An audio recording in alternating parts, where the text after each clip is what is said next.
2013 में भी आया हुआ है, 2014 में भी आया हुआ है, 2018 में भी और अब 2024 में भी आया था। ठीक है, 2022 में इसका आंसर ये है। सेमीफेरस ट्यूब्यूल बता दिया तुमने, ये डायग्राम बना दिया तुम। इसके अंदर सेल्स होती हैं, सर्कुलर सेल ये ब्लैक वाली सेल्स हैं, ठीक है, और जो ग्रीन वाली जो सेल्स हैं वो स्पर्मेटोगोनिया। अब आता है इम्प्लांटेशन से, यहाँ पे बहुत बार क्वेश्चन आया है स्टार स्टार स्टार। ठीक है, अब इसको पढ़ेंगे। जब जाइगोट बन गया तो 2 सेल 4 सेल 8 सेल 16 सेल, जो 16 सेल होता है उसको तुम बोलते हो 8 से 16 सेल वाला को क्या बोलते हो? मोरुला। मोरुला का 16 से 64 32 ये। हेलो बच्चों, मेरा नाम है कामना यादव और आज हम रैपिड रिवीजन करेंगे ह्यूमन रिप्रोडक्शन का, क्योंकि जो आपका सीबीएसई का एग्जाम है उसमें सिर्फ 1 मंथ बचा है। तो इस जो लेक्चर है इसमें मैंने इंपॉर्टेंट क्वेश्चन भी डाले हैं जो सीबीएसई में पहले भी आए हैं। कुछ तो ऐसे क्वेश्चन है जो बार बार रिपीट होते रहते हैं रिपीट, लेकिन क्या होता है सीबीएसई उसका लैंग्वेज चेंज कर देती है, उसको रीफ्रेम कर देती है, क्वेश्चन वही रहता है। तो मैंने बीच बीच में वो इंपॉर्टेंट क्वेश्चन भी लगाए हैं। तो चलो स्टार्ट करते हैं टाइम में वेस्ट करते हुए भी। जो मेल रिप्रोडक्टिव सिस्टम है वो पेल्विक रीजन में सिचुएटेड होता है। ठीक है, आपने किसी छोटे बच्चे को देखा होगा, लेग के बीच में कुछ हैंग कर रहा होता है, तो जो ये जो स्किन है इसको तुम बोलते हो स्क्रोटम। ठीक है, और ये होता है पीनस। अब स्क्रोटम से भी क्वेश्चन आता है शॉर्ट आंसर में कि जो स्क्रोटम होता है वो स्किन का पाउच होता है, उसके अंदर टेस्टिस होती है, दो टेस्टिस होती है, यहाँ पे पीनस होता है, तो 2 टेस्टिस होती है। स्क्रोटम के अंदर टेस्टिस होती है, टेस्टिस के अंदर स्पर्मेटोजेनेसिस चलती है, सुना होगा। तो ये आपकी बॉडी के बाहर सिचुएटेड क्यों होता है? क्योंकि जो स्क्रोटम है उसको थोड़ा ठंडा टेम्परेचर चाहिए होता है, 2 से 2.5 डिग्री टेम्परेचर उसको ठंडा चाहिए होता है, इसलिए वो आपकी एब्डोमिनल कैविटी के बाहर होता है। इसलिए वो आपकी जो आपकी एब्डोमिनल कैविटी उससे बाहर हैंग कर रहा होता है, क्योंकि उसको ठंडा टेम्परेचर चाहिए होता है। स्पर्म्स की प्रोडक्शन के लिए ठंडा टेम्परेचर जरूरी होता है। तो ये स्क्रोटम याद हो गया। ठीक है, तो 2 नंबर का क्वेश्चन यहाँ से आता है। अब टेस्टिस से यहाँ से भी आ सकता है क्वेश्चन। ईच टेस्टिस, हरे जैसे कि 2 टेस्टिस हैं, यहाँ पे सिर्फ और सिर्फ एक टेस्टिस की बात हो रही है। ईच टेस्टिस के अंदर 250 कंपार्टमेंट होते हैं, जिसको तुम बोलते हो टेस्टिकुलर लोब्यूल्स। वो टेस्टिकुलर लोब्यूल कॉइल होके एक डक्ट बनाते हैं, उसको तुम बोलते हो सेमिनिफेरस ट्यूब्यूल। ठीक है, सेमिनिफेरस ट्यूब्यूल से क्वेश्चन आता है, सर्टोली सेल से भी आता है और लेडिक सेल से भी आता है। सेमिनिफेरस ट्यूब्यूल के अंदर 2 सेल होते हैं, एक तो मेल जर्म सेल और एक सर्टोली सेल। इसको मैं डिटेल में करवाऊंगी, यहां से हमेशा क्वेश्चन आता है 2 नंबर का, 3 नंबर का। ठीक है, 2 मार्क्स का, 3 मार्क्स का। अब जो ये सेमिनिफेरस ट्यूब्यूल है ये एक नेटवर्क बनाती है रेटिटेस्टिस का, वो वासा डिफरेंशिया में ओपन होता है, then epididymis, then vas deferens. ठीक है, अब ये सेमिनिफेरस ट्यूब्यूल है, यहां से क्वेश्चन आता है कि भाई इसका डायग्राम बना के दिखाओ, इसके अंदर कौन सी सेल होती है वो बताओ। ठीक है, अब इसके अंदर 2 सेल होती है बच्चों, सर्टोली सेल और जर्म सेल। जर्म सेल यानी कि मेल गैमेट। ठीक है, सर्टोली सेल का काम क्या होता है? न्यूट्रिशन प्रोवाइड करती है, इसको तुम नर्स सेल भी बोल सकते हो। न्यूट्रिशन किसको प्रोवाइड करती है? आपके मेल गैमेट को, किसको? स्पर्मेटोगोनिया को। सर्टोली सेल के ऊपर वर्क करता है एफएसएच हार्मोन प्यूबर्टी के टाइम पे। ये जरूरी याद रखना है एफएसएच कि जो सर्टोली सेल है वो कौन से हार्मोन से इन्फ्लुएंस होती है? FSH, follicular stimulating hormone.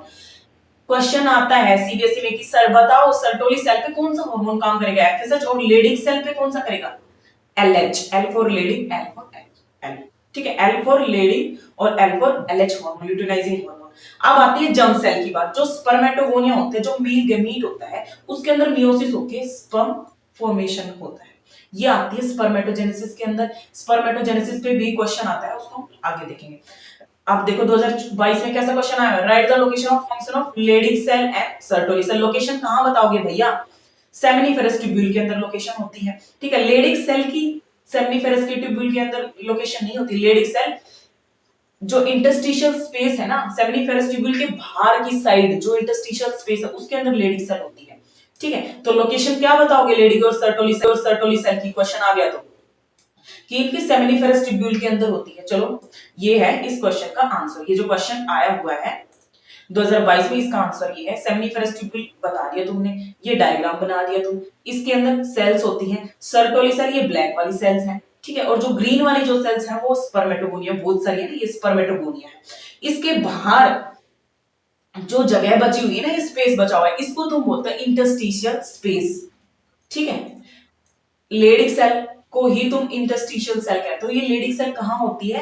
जो आपकी सर्टोली सेल है, जो सेमिनिफेरस ट्यूब्यूल, उसके बाहर वाला जितना भी रीजन पड़ा हुआ है ना आउटसाइड, उसके अंदर होती है। इंटरस्टिशियल स्पेस के अंदर इंटरस्टिशियल सेल होती है, और लेडिक सेल को ही तुम इंटरस्टिशियल सेल बोलते हो।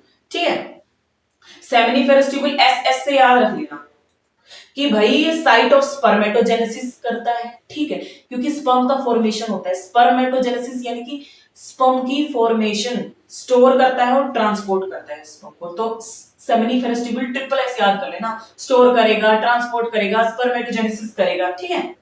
दो सेल होती है इसके अंदर, ये तो मैंने बता ही दिया है। अब और क्वेश्चन कहां से बनता है, dry level diagram of cross section of human seminiferous tubule, कोई भी 4 पार्ट बता दो, explain the hormone regulation of spermatogenesis. Spermatogenesis के अंदर कौन कौन से हार्मोन काम करते हैं, दो हार्मोन तो मैंने बता दिया, एक आपको एफएस और एक एलएच। एलएच करता है लेडीज सेल के ऊपर काम, एफएस करता है सर्टोली सेल के ऊपर काम, जिसका काम होता है सर्टोली सेल का न्यूट्रिशन प्रोवाइड करना, किसको, जो आपका मेल गैमीट बनेगा ना स्पर्मेटोगोनिया से, जब आपका स्पर्म बनेगा मोटाई, उसको न्यूट्रिशन प्रोवाइड कौन करता है, सर्टोली सेल, ठीक है। ये मैंने यहाँ पे लिख दिया है, क्योंकि ये तो मैंने डायग्राम में, आप बच्चे कहेंगे मैम हम इस आंसर को लिखेंगे कैसे, तो तुम ऐसे लिख सकते हो, ठीक है। पीडीएफ तुमको, पीपीटी तुमको मिल जाएगी टेलीग्राम चैनल पे। अब देखो मेल रिप्रोडक्टिव सिस्टम के अंदर होते हैं एक्सेसरी ऑर्गन, देखो जी, एक होता है seminal vesicle, prostate, bulbo urethral. Seminal vesicle भी पेयर में होते हैं, दो होते हैं। प्रोस्टेट कभी सुना है, दो होते हैं, एक होता है प्रोस्टेट ग्लैंड और दो होते हैं bulbo urethral gland. Bulbo urethral gland जब इंटरकोर्स होता है तो लुब्रिकेशन की जरूरत होती है, तो लुब्रिकेशन ऑफ पेनिस में कौन काम करता है, बल्बो यूरेथ्रल। प्रोस्टेट अनपेयर्ड होता है, इसका कोई फंक्शन आपकी एनसीईआरटी में नहीं दिया हुआ जो तुमको याद करना हो।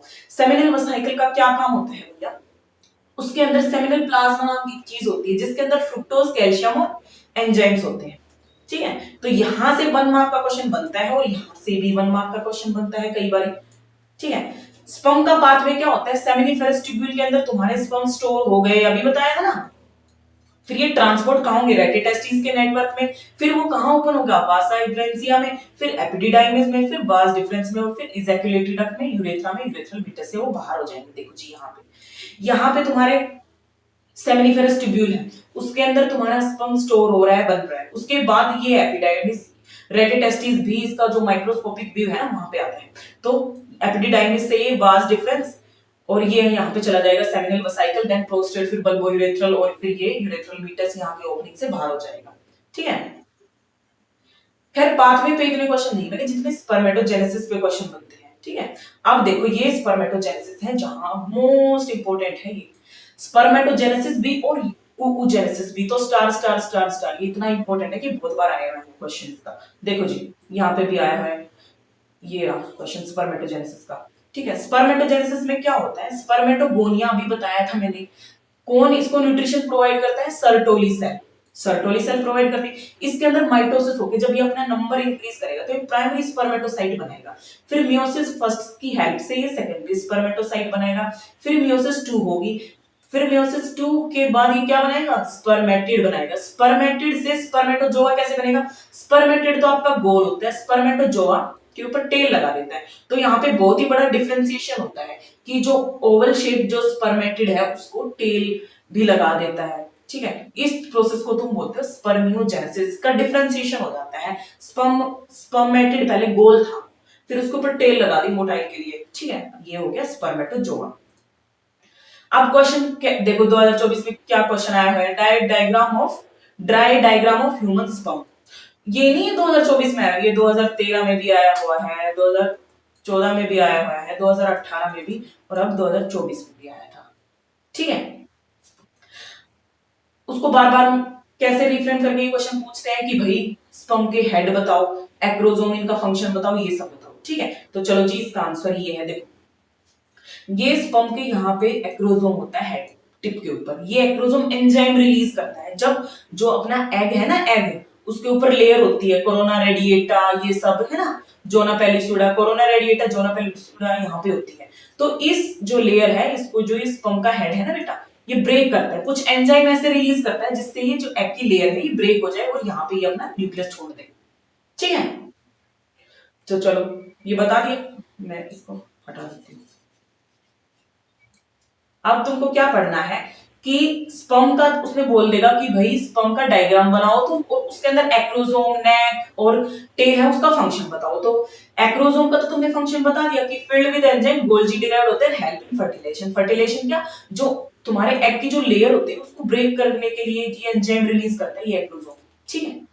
ये एक्रोसोम नहीं होगा तो फर्टिलाइजेशन नहीं हो पाएगा, क्योंकि उसको एग की लेयर ब्रेक करके अंदर भी तो अपना न्यूक्लियस छोड़ना है ना।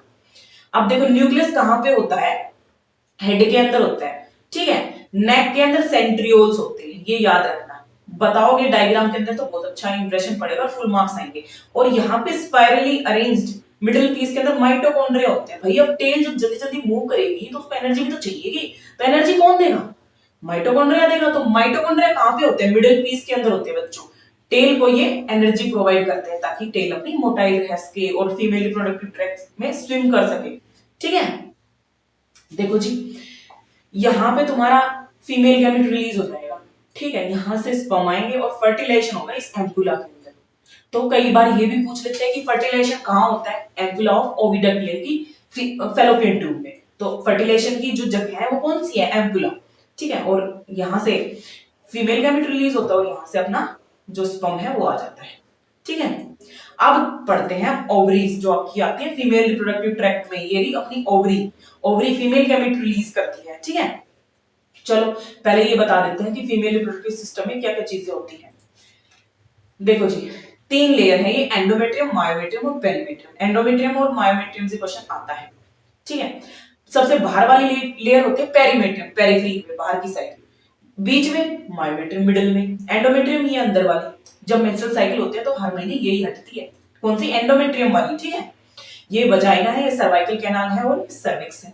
वजाइना और सर्वाइकल कैनाल मिलके बर्थ कैनाल बनाती है डिलीवरी के टाइम पे। ये अपनी ओवरी है, ओवरी फीमेल गैमेट रिलीज करती है। ये जो फिंगर लाइक प्रोजेक्शन है ना, ये दूसरे कलर से, हाँ, ये जो फिंगर लाइक प्रोजेक्शन है, ये फैलोपियन ट्यूब का इन्फंडिबुलम वाला पार्ट है और इस फिंगर लाइक प्रोजेक्शन को तुम बोलते हो फिम्ब्रियाई, फिम्ब्रियाई। ठीक है, इसका काम क्या है? जब ओवरी आपकी जो साइकिल है मेंस्ट्रुअल साइकिल, उसके 14th डे पे एग रिलीज करेगी ना, ओवरी, ये ओवरी है और ये 14th डे आ गया साइकिल का। अब इसने एग रिलीज कर दिया, तो जो ये फिम्ब्रियाई है ये इसको कैच करती है 14th डे पे। अब एग रिलीज हो गए यहाँ पे 14th डे पे। अब एग यहाँ पे जाएगा और स्पर्म यहाँ से आएगा। ठीक है, ये दोनों यहाँ मिल जाएंगे तो फर्टिलाइजेशन हो जाएगा और इम्प्लांट हो जाएगा अपना एम्ब्रियो है। ओवरीज आती है, ओवरीज पेल्विक वॉल से कैसे अटैच होती है? लिगामेंट से, लिगामेंट से ही अटैच होती है। स्टेरॉयडल हार्मोन रिलीज करती हैं। ओवरी स्ट्रोमा एक चीज होती है, उसके अंदर कोर्टेक्स और मेडुला होता है। ठीक है, 14th डे पे ये अपना फीमेल गैमेट रिलीज करती है, ओवम रिलीज करती है। उसको तुम सेकेंडरी oocyte बोल सकते हो, एग बोल सकते हो। ठीक है, कितने सारे नाम है स्पर्म का, बेचारा सबको याद रहता है एक स्पर्म नाम है। अब देखो फीमेल गैमेट के कितने सारे नाम है, नाम ही नाम है, ovum, secondary oocyte, female gamete बोल दो, एग बोल दो। ठीक है, ये अपनी ओवरी है और इसने 14th डे के ऊपर एग रिलीज कर दिया मेंस्ट्रुअल साइकिल के मिड में। जो 28 डेज की साइकिल होती है उसके 14वें दिन रिलीज करता है ये एग। ठीक है, अब इसने एग कर दिया और ये फैलोपियन ट्यूब का जो फिम्ब्रियाई वाला पार्ट है उसने कैच कर लिया।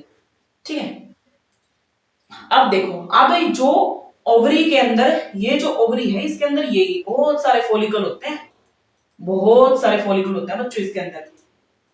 मैं रब कर देती हूँ फिर बताती हूँ।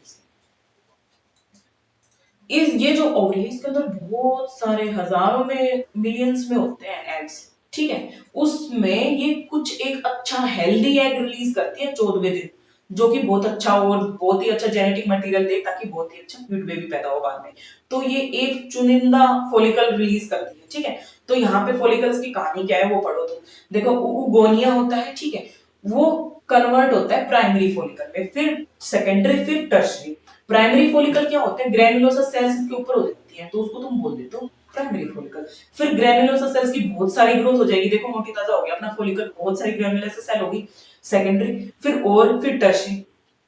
ठीक है, अब टर्शरी जो फॉलिकल होता है उसके अंदर जो ये फ्लूइड है ना, ये इसको तुम बोलते हो एंट्रम। यहाँ से 1 मार्क का क्वेश्चन आ सकता है सीबीएसई में। ठीक है, अब देखो 14th डे आ गया, साइकिल का मिड आ गया, एग रिलीज कर दिया। ठीक है, अब जो ये एम्प्टी वाला फॉलिकल है इसको तुम सेकेंडरी oocyte को तुम ग्राफिन फॉलिकल भी बोल देते हो। ठीक है, अब जो ये एम्प्टी है इसके अंदर बेचारे के अंदर न्यूक्लियस भी नहीं है, एग नहीं है, ये बेचारा एग सेकेंडरी oocyte और एग ले गया ये न्यूक्लियस। अब ये एम्प्टी है, कुछ नहीं है इसके अंदर। ये हो गया कॉर्पस ल्यूटियम। कॉर्पस ल्यूटियम होता है येलो कलर का। ठीक है, मेचर कॉर्पस ल्यूटियम, अगर फर्टिलाइजेशन नहीं होगा बेचारा डीनेचर हो जाएगा, चला जाएगा। ठीक है, ये है आपकी फैलोपियन ट्यूब का फिम्ब्रियाई वाला पार्ट, इस्थमस वाला पार्ट, जो कि 14वें दिन कैच कर लेगा। ठीक है, और यहाँ एम्पुला में ले जाएगा इसको, और यहाँ से अगर स्पर्म आ गया तो फर्टिलाइजेशन हो जाएगा, तो एम्ब्रियो बन जाएगा, तो तुम इम्प्लांट उसको कर दोगे, अटैच कर लोगे तुम एंडोमेट्रियम के। ठीक है, फिर अब आता है हॉर्मोन्स का। जब मैंने बताया था ना ऊजेनेसिस, तो ये ऊजेनेसिस, मेंस्ट्रुअल साइकिल, ये सब रिलेटेड है एक दूसरे से। ठीक है, क्वेश्चन आता है सीबीएसई में कि हार्मोन बताओ, हार्मोन कौन से होते हैं, कौन सा हार्मोन कौन से फॉलिकल के ऊपर काम करता है। ठीक है जी, अब देखो ग्रेन्युलोसा सेल बेटा दो हार्मोन रिलीज करते हैं, एक तो एफएसएच और एक एलएच। फॉलिकल की ग्रोथ कौन करवाएगा, फॉलिकुलर स्टिमुलेटिंग हार्मोन। तो फॉलिकल की ग्रोथ कौन करवाएगा, एफएसएच। और जो 14वें दिन एग रिलीज करती है ना तुम्हारी मिड साइकिल में, वो करवाता है एलएच हार्मोन। फॉलिकल की ग्रोथ कौन करवाएगा, primary secondary tertiary granulosa cells करवाएंगी, एफएसएच हार्मोन करवाएगा, फॉलिकुलर स्टिमुलेटिंग हार्मोन। और 14th डे के ऊपर जो एग रिलीज होता है उसका काम कौन करता है, एलएच हार्मोन। ठीक है, तो एलएच हार्मोन से ये सेकेंडरी oocyte रिलीज हो गया। अब जो कॉर्पस ल्यूटियम है वो बेचारा ऐसे थोड़ी ना एम्प्टी, उसके अंदर न्यूक्लियस वगैरह नहीं है, खाली पड़ा है बेचारा है कॉर्पस ल्यूटियम, मतलब इसके बीच कुछ माल मसाला नहीं है, ये यहाँ से निकल गया जितना था उतना, अब कुछ भी नहीं है इसके अंदर। तो बेचारा कॉर्पस ल्यूटियम अगर फर्टिलाइजेशन हो गया और एम्ब्रियो इम्प्लांट हो गया आपके यूट्रस के अंदर, तो कॉर्पस ल्यूटियम का काम है प्रोजेस्टेरोन रिलीज करना, प्रेगनेंसी कोज करना, प्रेगनेंसी हार्मोन प्रोजेस्टेरोन को बोलते हो ना। प्रोजेस्टेरोन क्या करवाएगा, प्रेगनेंसी की ग्रोथ करवाएगा। ठीक है, मेंटेन एंडोमेट्रियम। अगर प्रेगनेंसी नहीं हुई तो अपनी अगली मेंस्ट्रुअल साइकिल में एंडोमेट्रियम ब्रेक हो जाएगी ब्लड के थ्रू। ठीक है, अगर हो गई तो भैया कॉर्पस ल्यूटियम प्रोजेस्टेरोन सीक्रेट करेगा, उसकी ग्रोथ होती रहेगी। अब देखो ये क्वेश्चन सीबीएसई में आया हुआ है, एस्ट्रोजन किससे सीक्रेट होता है, कॉर्पस ल्यूटियम से। ठीक है, oogenesis, यहां से भी क्वेश्चन आता है, ऐसे बोलेगा गैमेटोजेनेसिस बताओ, स्पर्मेटोजेनेसिस और oogenesis में डिफरेंस बताओ, या फिर ऐसे बोलेगा कि स्पर्मेटोजेनेसिस बताओ या फिर oogenesis। oogenesis में देखो जी oogonia होता है, उसके अंदर माइटोसिस होता है, तो प्राइमरी oocyte अरेस्ट होता है प्रोफेज 1 में। ठीक है, ये जो चीजें होती है ना, स्पर्मेटोजेनेसिस तो जो मेल्स होते हैं, जो लड़के होते हैं उनकी प्यूबर्टी में स्टार्ट होती है, oogenesis जो फीटस में जो लड़की होती है वहीं से स्टार्ट हो जाती है। ठीक है, फिर जब उसकी प्यूबर्टी आएगी तो क्या होगा, प्राइमरी oocyte सेकेंडरी oocyte में कन्वर्ट होगा, उसका जब ओव्यूलेशन होगा अब वहां पे भी वो अरेस्ट हो जाएगा, फर्स्ट पोलर बॉडी वहां से निकल जाएगी। अब मियोसिस 2 होगी, वहां पे भी अरेस्ट हो जाएगा, मेटाफेज 2 यानी कि मियोसिस 2 में भी अरेस्ट हो गया। अब उसका अरेस्ट को छुटवाएगा कौन, वहां यहाँ पे तो प्यूबर्टी, चलो प्यूबर्टी हार्मोन आके उसको छुड़वा देंगे फिर से। फिर यहाँ ओव्यूलेशन के टाइम के बाद भी एक और वो हो जाएगा, जब उसकी फर्स्ट साइकिल आएगी उसके बाद भी उसको अरेस्ट हो जाएगा। ठीक है, अब उस अरेस्ट को कौन छुड़वाएगा, सेल साइकिल आगे कब चलेगी, कब चलेगी, जब उसकी शादी होगी उसको स्पर्म मिलेगा, तब फर्टिलाइज जो आपका फीमेल मेल गैमेट है ना स्पर्म, ये जो स्पर्म है ये आके इसको अरेस्ट से छुड़वाएगा, देन इसका जो मियोसिस 2 है वो कंप्लीट होगा और फिर वो एम्ब्रियो होगा। ठीक है, तो फर्स्ट मियोसिस कब कंप्लीट होती है, ओव्यूलेशन के टाइम पे, और second meiosis after fertilisation complete होती है। फर्टिलाइजेशन के टाइम पे जब न्यूक्लियस आता है तब वो उसकी मियोसिस सेकंड जो उसकी सेल साइकिल होती है उसको ब्रेक करता है। ठीक है, फिर वो कंप्लीट हो जाती है। अब देखो सेक्शन सी में various step in the process of oogenesis human female, कौन कौन से स्टेप होते हैं oogenesis में बता देना, हार्मोन्स पूछ ले तो वो बताएंगे अभी। देखो जी ये एक्स क्या है, ओवरी है, ये सीबीएसई का ही क्वेश्चन है। वाई क्या है, फिम्ब्रियाई वाला पार्ट है ना। जड़ क्या है, ये तो एम्पुला है जहाँ पे फर्टिलाइजेशन, और जड़ क्या है, यहाँ पे होता है इस्थमस, एम्पुला और फंडस, इनफंडिबुलम, इनफंडिबुलम, एक सेकेंड, ये होता है इस्थमस, एम्पुला और इनफंडिबुलम। ठीक है,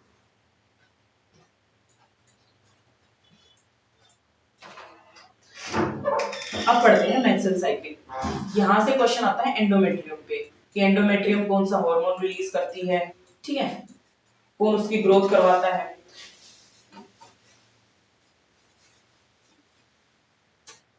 मिडल ऑफ ईच साइकिल में क्या होता है, ओव्यूलेशन होता है, फ्लो 3 to 5 डेज का होता है, और फर्स्ट जो साइकिल होती है उसको तुम बोलते हो मिनार्के। ठीक है, इस टाइम पे क्या होता है, ब्लड वेसल्स ब्रेक होती है और एंडोमेट्रियम की लाइनिंग ब्रेक हो जाती है, और आपका जो अनफर्टिलाइज्ड ओवम है वो रिलीज होता है, हो जाता है वेजाइना से, अगर नहीं हुआ तो फर्टिलाइजेशन। ठीक है, देखो ये लेयर है, यहाँ से भी क्वेश्चन आया हुआ है सीबीएसई में। पेरीमेट्रियम क्या होती है, बाहर की लेयर होती है और थिन होती है।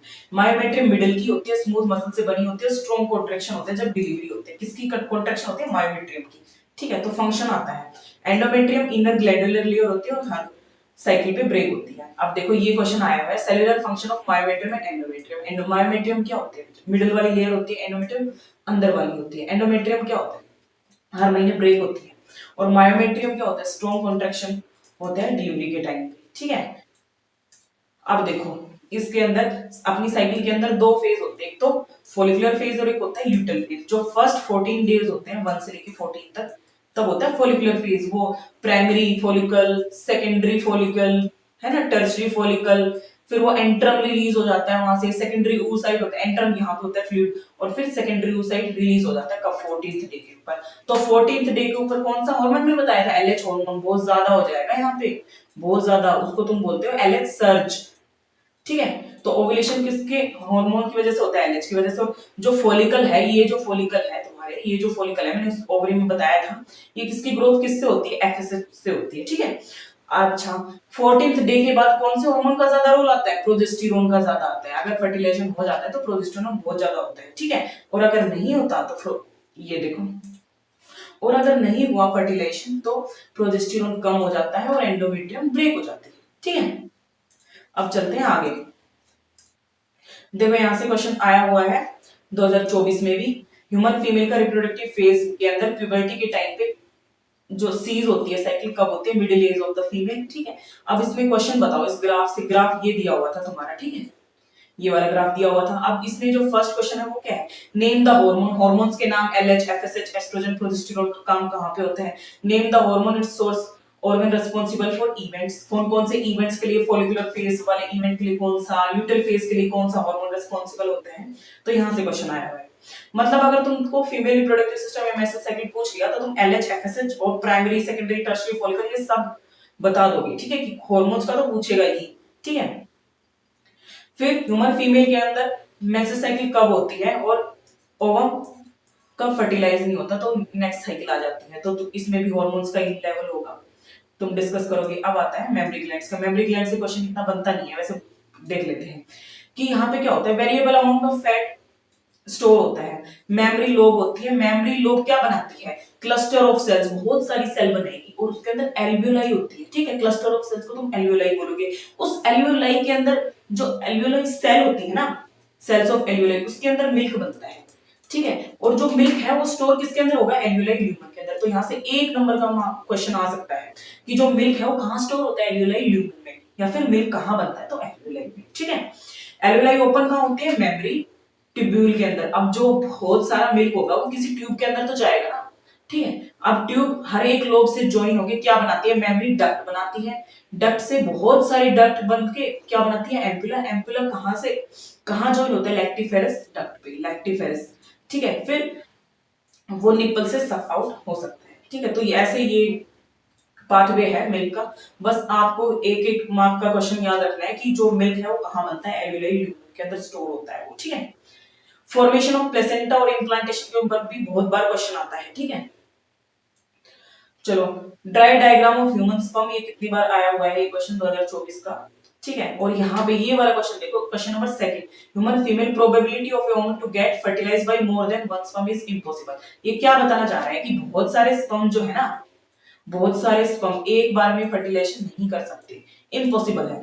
तो ऐसा क्यों है, यहाँ पे सिर्फ एक ही स्पर्म ज्यादा दिखाई दे रहा है, क्यों, क्योंकि जैसे कि मैंने बताया था एक्रोजोम हेड के ऊपर एंजाइम्स रिलीज होते हैं, वो ब्रेक करते हैं इस लेयर को। फिर यहाँ पे होती है जोना पेलिसुडा लेयर। ठीक है, जो कि प्रोटेक्शन का काम करते हैं। जब एक स्पर्म अंदर आ गया ना तो वो और स्पर्म को अंदर नहीं आने देते, अपना रास्ता ब्लॉक कर लेती है। तो ये कारण है कि पॉलीस्पर्म भी नहीं होती, बहुत सारे स्पर्म एक साथ अंदर नहीं जा सकते, सिर्फ एक ही स्पर्म पहुंचता है। ठीक है, अब आता है इम्प्लांटेशन से। यहाँ पे बहुत बार क्वेश्चन आया है, स्टार स्टार स्टार। ठीक है, अब इसको पढ़ेंगे। जब जायगोट बन गया तो 2 सेल, 4 सेल, 8 सेल, 16 सेल। जो 16 सेल होता है उसको तुम बोलते हो 8 से 16 सेल वाला को क्या बोलते हो, मोरुला। मोरुला का बन 16 से 64, 32 ये वाली जो सेल्स होती है उसको तुम बोलते हो ब्लास्टोसिस्ट। ये जो ब्लास्टोसिस्ट है ये जाके इम्प्लांट होता है यहाँ पे। ठीक है, इसके अंदर भी बच्चों 2 लेयर होती है। देखो जो बाहर वाली जो लेयर होती है ना ब्लास्टोसिस्ट में, उसको तुम बोलते हो ट्रोफोब्लास्ट। यही जाके यहाँ पे अटैच होती है ट्रोफोब्लास्ट। बाहर वाली लेयर ही सबसे पहले एंडोमेट्रियम से चिपकेगी ना।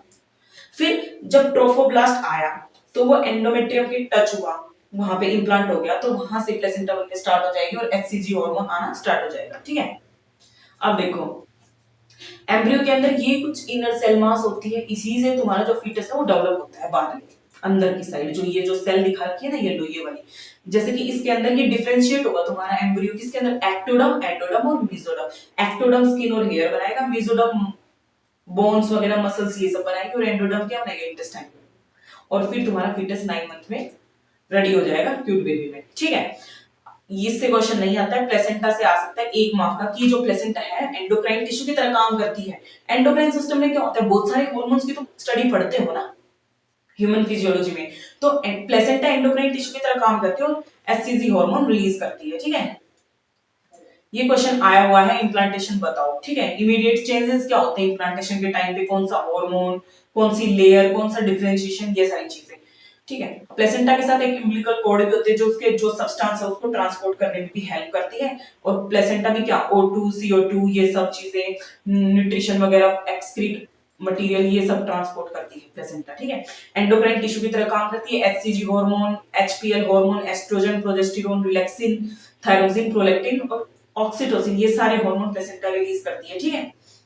यहां से क्वेश्चन आता है कि ऐसे कौन से हार्मोन हैं जो सिर्फ प्रेगनेंसी के टाइम पे रिलीज होते हैं, तो एचसीजी, एचपीएल और कौन सा, ये रिलैक्सिन। रिलैक्सिन जो है वो ओवरी भी रिलीज करती है, ठीक है। ये तुम्हारी न्यू एनसीईआरटी में लिखा हुआ है कि जो रिलैक्सिन है वो ओवरी भी रिलीज करती है, लेकिन ऐसा नहीं है कि प्लेसेंटा रिलीज नहीं करती, रिलैक्सिन प्लेसेंटा भी रिलीज करती है, ठीक है। यहां से क्वेश्चन नहीं आता है तो पढ़ो तो पढ़ लेना। यह पार्चुरेशन जब बर्थ हो जाता है तो कैसे होता है, फिटल इजेक्शन रिफ्लेक्स आता है, फिटल इजेक्शन रिफ्लेक्स आता है, ऑक्सीटोसिन रिलीज होता है, विग्रस कॉन्ट्रैक्शन होता है मायोमेट्रियम में और देन डिलीवरी हो जाती है, ठीक है। तो यहां से इतने क्वेश्चन नहीं बनते, क्वेश्चन कहां से बनेंगे देखो मैं अभी यहां पे बता देती हूं। गैमेटोजेनेसिस से क्वेश्चन आता है, गैमेटोजेनेसिस से कहां से आएगा, स्पर्मेटोजेनेसिस पूछ लेगा, ठीक है, या फिर oogenesis पूछ लेगा। स्पर्मेटोजेनेसिस से भर भर के क्वेश्चन आए हुए हैं कि स्पर्म का डायग्राम बताओ, स्पर्मेटोजेनेसिस बताओ, स्पर्म का जो हेड है उसका क्या काम होता है, मिडिल पीस का क्या काम होता है, टेल का क्या काम होता है। oogenesis में सिर्फ LH और FSH पूछ लेगा, या फिर जो मेंस्ट्रुअल साइकिल है उसका तुम ग्राफ याद रख लेना, प्राइमरी, सेकेंडरी, टर्शियरी फॉलिकल और हार्मोन्स का लेवल, ठीक है। और क्वेश्चन कहां से आता है, सेमिनिफेरस ट्यूब्यूल से आ सकता है। तो मेल रिप्रोडक्टिव सिस्टम ना बहुत इंपॉर्टेंट है, मेल रिप्रोडक्टिव सिस्टम बहुत इंपॉर्टेंट है, सेमिनिफेरस ट्यूब्यूल से क्वेश्चन आ सकता है, ठीक है। इम्प्लांटेशन मैंने बता दिया, यहां से भी क्वेश्चन आता है। तो चलो बाय, अब कंप्लीट हो गया ये तुम्हारा चैप्टर। यहाँ पे मैंने मोस्ट इंपोर्टेंट क्वेश्चन तुम्हें बता दिए हैं, ठीक है। जो नेक्स्ट चैप्टर है वो शायद sexual reproduction in flowering plant के इंपॉर्टेंट क्वेश्चन और उसका रैपिड रिवीजन होगा, ठीक है।